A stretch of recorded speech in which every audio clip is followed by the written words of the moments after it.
ప్రపంచ కుబేరుల్లో ఒకరైన అంబానీ ఫ్యామిలీ గురించి ఎంత చెప్పుకున్నా తక్కువే. ఇంకా మన దేశంలో అయితే అంబానీలకు ఉన్న క్రేజ్ నెక్స్ట్ లెవెల్. అందుకే ఎవరైనా ఏదైనా కాస్త రిచ్గా చూస్తే ఏంటి అంబానీ అనుకుంటున్నావా అంటూ సెటైర్లు వేస్తాం. అంటే అంబానీ కుటుంబం ఏం చేసినా అదొక సంచలనమే అన్నమాట. ఇక అంబానీ ఫ్యామిలీలో వేడుకలు పెళ్లిళ్లు ఏ రేంజ్లో జరుగుతాయో అందరికీ తెలిసిందే. అంగరంగ వైభవంగా అన్న మాటకు అచ్చమైన నిర్వచనంలో జరిగే ఆ ఫంక్షన్స్ చూడాలంటే రెండు కళ్ళు సరిపోవన్నది జగమెరిగిన సత్యం. ఇక రీసెంట్ గా ముఖేష్ అంబానీ, నీతూ అంబానీల ముద్దుల చిన్న కొడుకు అనంత్ అంబానీ, రాధికా మర్చెంట్ల ప్రీ వెడ్డింగ్ వేడుకలు 3 రోజుల పాటు ఏ రేంజ్ లో జరిగాయో అందరికీ తెలిసిందే కదా. 3 రోజుల పాటు జరిగిన ఈ సెలబ్రేషన్స్ వరల్డ్ వైడ్ గా హెడ్లైన్స్ లో నిలిచాయి.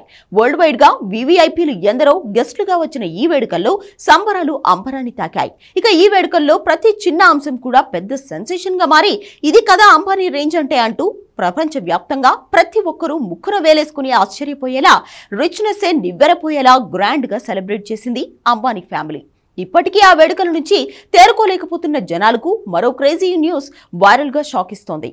కాబోయే చిన్న కోడలు రాధికా మర్చెంట్ కు అంబానీ ఫ్యామిలీ ఇవ్వబోతున్న ఓ గిఫ్ట్ కు సంబంధించిన ఓ న్యూస్ ఇప్పుడు సోషల్ మీడియాలో హాట్ టాపిక్ గా మారింది. అనంత్ రాధికా వివాహం సందర్భంగా ముఖేష్ అంబానీ ఫ్యామిలీ తమ ముద్దుల కోడలకి తమ రేంజ్ కు తగ్గట్లుగా ఓ భారీ గిఫ్ట్ ఇవ్వాలని అనుకుందట. ఇంకేముంది, అంబానీ తలుచుకుంటే అదెంత చెప్పండి. అందుకే రాధికాకు అంబానీ ఫ్యామిలీ దుబాయ్లో 640 కోట్ల రూపాయలు విలువ చేసే ఓ ఖరీదైన విల్లాను కానుకగా ఇవ్వబోతున్నట్లు వార్తలు వినిపిస్తున్నాయి. నిజానికి అంబానీ ఈ విల్లాను 2022లోనే కొనుగోలు చేశారట.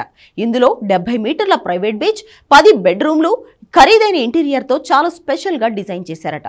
అంతేకాదు ఇటాలియన్ పాలరాయి దీని స్పెషల్ అట్రాక్షన్ అని అంటున్నారు. ఈ వార్త విని వామో కాబోయే కోళ్లకి ఈ రేంజ్ లో ఖరీదైన గిఫ్టా అని కొందరు ఆశ్చర్యపోతుంటే, మరికొందరు మాత్రం అవును మరి అంబానీ అంటే ఆ మాత్రం రేంజ్ ఉంటుంది మరి అని కామెంట్లు పెడుతున్నారు.